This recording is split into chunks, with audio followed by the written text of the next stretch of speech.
رسول اللہ صلی اللہ علیہ وسلم کے صحابی بیان کرتے ہیں، میں رسول اللہ صلی اللہ علیہ وسلم کے ساتھ مسجد میں داخل ہوا، ایک شخص نماز پڑھ رہا تھا اور دعا کر رہا تھا، اللہم انی اسألک بأنی اشہد ان لا الہ الا انت الاحد الصمد الذي لم یلد ولم یولد ولم یکن له کفوا احد۔ ان الفاظ کے ساتھ اس نے دعا کی تو اللہ کے رسول صلی اللہ علیہ وسلم فرمانے لگے، والذی نفسی بیدی لقد سألہ باسمہ الاعظم الذی اذا سئل به اعطا واذا دعی به اجاب۔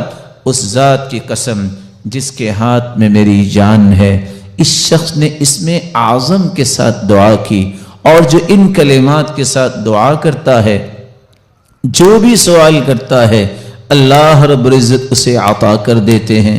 جو بھی دعا کرتا ہے، اللہ رب العزت اس کی دعا کو قبول فرماتے ہیں۔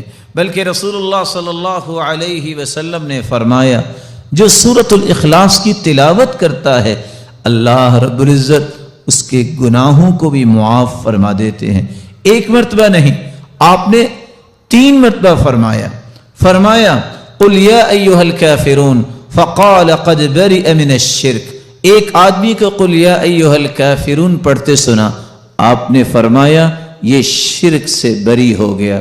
دوسرے شخص کو سنا، وہ قل هو اللہ احد پڑھ رہا تھا، فقال غفر له، اللہ رب العزت نے اس کے گناہوں کو معاف کر دیا ہے۔